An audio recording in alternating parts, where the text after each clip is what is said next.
আপনার সুস্থ আর সুন্দর জীবনের যাত্রা শুরু হোক এখান থেকেই। আপনি কি জানেন আজকের এই ভিডিওটি হয়তো আপনার জীবনের সবচেয়ে গুরুত্বপূর্ণ কিছু মিনিট হয়ে উঠতে পারে, কারণ আমরা যে বিষয়ে কথা বলতে যাচ্ছি তা শুধু একটি রোগ নিয়ে নয়, বরং আপনার প্রতিদিনের বেঁচে থাকার শক্তি। নমস্কার বন্ধুরা, আমি doctor Subhendu Haldar, general physician and lifestyle modifier. আজ আমি আপনাদের বলবো কি করে আপনারা ডায়াবেটিসকে কন্ট্রোল করবেন, শুধু নয় গোড়া থেকে নির্মূল করবেন। দেখুন, ডায়াবেটিস হচ্ছে আমাদের একটা বড় সমস্যা এখনকার দিনে। শুধু এটা বয়স বলে না, যে কোনো বয়সে যখন তখন আসছে। তবে আমি আজকে তিনটে পদ্ধতি বলবো, যে পদ্ধতির মধ্যে আমাদের পদ্ধতির মাধ্যমেই আমরা কিন্তু এই ডায়াবেটিসে কন্ট্রোল করতে পারবো, এবং সেটা খুবই সহজ করে। দেখুন, ডায়াবেটিস তো একদিনে আসে না। ডায়াবেটিস আমাদের দীর্ঘদিনের লাইফস্টাইল খারাপ ভাবে চলার জন্য বা খারাপ জীবনশৈলীর জন্য কিন্তু আসে, এবং সেই জন্য আমরা যদি চাই তৎক্ষণাৎ ইনস্ট্যান্ট ওষুধ খেয়ে বা অন্য কিছু পদ্ধতির মাধ্যমে ডায়েট বা মডিফিকেশনের মাধ্যমে যে চেঞ্জ করবো, সেটা কিন্তু সম্ভব নয়। এটা একটা দীর্ঘকালীন পরিস্থিতির অবস্থা, এবং এটা করতে গেলে আপনাকে প্রথমত তিনটি জিনিসকে করতে হবে। প্রথম যে জিনিসটা, সেটা হচ্ছে স্ট্রেস, আপনার চাপ। রেগুলার যে আমাদের কাজে দিন দিন আমাদের যে প্রথম দিকে যে লাইফস্টাইল ছিল, তার থেকে আমাদের যত দিন যাচ্ছে আমাদের চাপ বাড়ছে, কাজের প্রেশার বাড়ছে, চিন্তা ভাবনা বাড়ছে। এই যে স্ট্রেসটাকে যদি আমরা কন্ট্রোল করতে পারি, তবে কিন্তু আমরা এই ব্যাপারটাকে কিন্তু আমরা ডায়াবেটিসে নিয়ন্ত্রণ করতে পারবো। প্রথমত কি বলবো, যে চাপ কন্ট্রোল না করলে কি হবে? চাপ কন্ট্রোল না করলে আমাদের মেনলি দেখা যায় যে ব্লাড প্রেশারটা বেড়ে যাবে, মানে রক্তচাপ বেড়ে যায়। রক্তচাপ বেড়ে যাওয়ার সঙ্গে সঙ্গে আমাদের শরীর অনেক রকম হরমোনাল চেঞ্জে চলে আসবে, ফলে তার জন্য ডায়াবেটিস আমাদের কিন্তু আনকন্ট্রোল হয়ে যাবে। কখনো দেখা যায় যে রক্তচাপ বৃদ্ধির সাথে আমাদের পাশাপাশি আরো অনেকগুলো রক্ত চলে আসে, ফলে কি হয় যে আমরা ইনঅ্যাক্টিভ হয়ে পড়ি। ফলে ইনঅ্যাক্টিভ হয়ে যায়, ডায়াবেটিস এর আন্ডারে পড়ে যায়। কখনো দেখা যায় আমাদের চাপ বৃদ্ধির জন্য, স্ট্রেস বৃদ্ধির জন্য আমরা খাওয়া দাওয়া ঠিক মতো করি না, খাওয়া দাওয়া করতে পারি না, বা খিদে কমে যায়। এবং এই খাবারের সঙ্গে কিন্তু আমাদের ডায়াবেটিসের একটা সম্পর্ক আছে। কেন কি, এই যে খাওয়া দাওয়া যদি ঠিক সময় না করা হয়, ঠিক টাইমে না করা, ঠিক মতো না করা, তাহলে কিন্তু ডায়াবেটিস হতে পারে।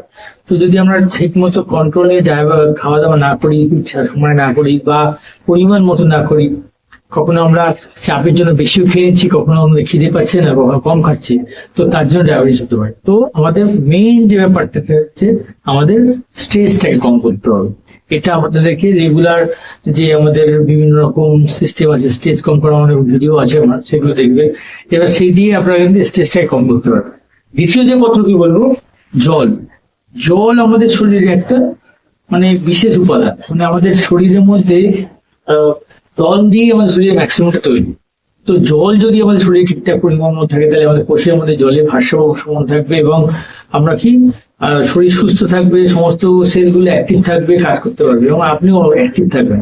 এবং অ্যাক্টিভ থাকলে হচ্ছে কি, আপনার কিন্তু শরীরে ডায়াবেটিস আসবে না। এবার দেখুন, যদি আপনি জল কম খান, জল কম খেলে রক্তের মধ্যে জলের পরিমাণ কম যাবে। জলের পরিমাণ যদি কম যায়, তাহলে কি রক্তে আপনার গ্লুকোজ বা চিনির পরিমাণ বেড়ে যাবে। চিনির পরিমাণ যখন বেড়ে যাবে, ইনসুলিন তখন বেশি কাজ করবে। ইনসুলিন যখন বেশি কাজ করবে, আপনার ডায়াবেটিস বেড়ে যাবে। তো এই যে এই সিস্টেমটা, এই পরপর এটা অটোমেটিক সিস্টেম। তার মানে আপনি জল যদি পরিমাণ মতো খেতে পারেন, তাহলে কিন্তু ডায়াবেটিস কন্ট্রোল থাকবে। এটা কিন্তু আধুনিক কিছু স্টাডি দেখা গেছে, জল যদি আমরা ঠিক মতো পরিমাণ না খাই, বা জল যদি আমরা কম খাই, তাহলে কিন্তু আমাদের ডায়াবেটিস হতে পারে। 3 নম্বর যেটা বলবো, এবং এর মধ্যে অনেক কিছু নির্ভর করছে, সেটা হচ্ছে অ্যাক্টিভ লাইফস্টাইল, মানে হচ্ছে কাজ করা। তার মানে আমি বলবো না যে আপনি রেগুলার জিমে গিয়ে দৌড়াদৌড়ি করুন, সাঁতার কাটুন, সাইকেলিং করুন, এগুলো তো আছে, কাজের মধ্যেই পড়ছে। আপনার শরীরকে ফিট করতে আপনি রাখবেন, কিন্তু রেগুলার অ্যাক্টিভ থাকা মানে রেগুলার কিছু কাজ করা। যেমন আপনি ঘুম থেকে উঠলে আপনি জল খেলে, তো আপনার সমস্ত শরীরটাকে জল পেয়ে গেল। তারপরে আপনি গিয়ে নিজের একটা কাজের মধ্যে চলে গেলেন। আপনি যদি ওই সময় ঘুম থেকে উঠে ফোন স্ক্রল করতে লাগলেন, পেপার নিয়ে বসে গেলেন, টিভি দেখতে বসে গেলেন, বা এই ধরনের কথা, তাহলে আপনি কিন্তু শরীর কিন্তু রেডি হলো, অ্যাক্টিভ হলো, কিন্তু আপনার কাজ করার জন্য, আপনার শরীর শক্তি রয়েছে কাজ করার জন্য। সেইটাকে যদি আপনি কি করলেন, যে আপনি বসে সেই জিনিসটাকে নষ্ট করলেন, ফলে এই যে এক্সেস যে শক্তিটা আপনার শরীরের মধ্যে সঞ্চয় হবে, যেটা পরবর্তীকালে আপনার ডায়াবেটিসে গিয়ে কনভার্ট হয়ে যাচ্ছে। তো অ্যাক্টিভ লাইফস্টাইল হচ্ছে একটা বড় ব্যাপার। তো অ্যাক্টিভ লাইফস্টাইল যদি আপনি করেন, যে কোনো কাজ, সকালবেলা ঘুম থেকে ওঠার পরে আপনি যখন জল খেয়ে নিলেন, তারপরে কি খাওয়া দাওয়া ব্রেকফাস্ট করতে আপনি যেই কাজে নেমে গেলেন, এইটা কিন্তু আপনার এই অ্যাক্টিভ লাইফস্টাইল আপনার পুরো জীবনটাকেই পাল্টে দেবে, এবং আপনার ডায়াবেটিস হতে দেবে না। অ্যাক্টিভ লাইফস্টাইল সঙ্গে সঙ্গে কি করতে হবে, এর মধ্যেই পড়ছে আপনার ডায়েট। ডায়েট কেন পড়ছে, যে আপনি ঠিক মতো খাবার না খান, ঠিক মতো শুধু নয় ভালো খাবার না খান, তবে পরিমাণ মতো খাবার না খান, যেটা আপনার দরকার সুস্থ থাকার জন্য, তাহলে কিন্তু আপনি শক্তি পাবেন না অ্যাক্টিভ লাইফস্টাইলে। অ্যাজ ওয়েল অ্যাজ এর মধ্যে হচ্ছে ঘুম, পরিমাণ মতো ঘুম, মানে অ্যাকচুয়ালি বিশ্রাম যাকে বলা হয়, ঘুমের মধ্যে মানে ম্যাক্সিমাম রেস্টার। তো ঘুম যদি না দেন তাহলে কিন্তু আপনার অ্যাক্টিভ লাইফের জন্য শক্তি প্রয়োগটা আপনার হবে না। এছাড়া আমরা যখন ঘুমাই, রেস্টে যাই, তখন আমাদের টিস্যুগুলো মডিফিকেশন হয়, আমাদের যে টিস্যুগুলো যে সেলগুলো ড্যামেজ হয়ে যায় সেগুলো রিপেয়ারিং হয়, মাসেল রিপেয়ারিং হয়। পরবর্তীকালে এটা কিন্তু আমাদের একটা ডায়াবেটিস মডিফিকেশন কাজে লাগে। তো অ্যাক্টিভ লাইফস্টাইলের জন্য কিন্তু আমাদের ডায়াবেটিসের কন্ট্রোল। তাহলে আমরা সকালবেলা উঠে যদি আমরা জল ঠিকমতো খাই, তারপরে হচ্ছে কি আমরা অ্যাক্টিভ লাইফস্টাইলে যাই এবং ঘুম ঠিক মতো দিই, তার জন্য স্ট্রেসফুল লাইফস্টাইলটাকে কিন্তু আমরা ডায়াবেটিস থেকে কন্ট্রোল করতে হবে।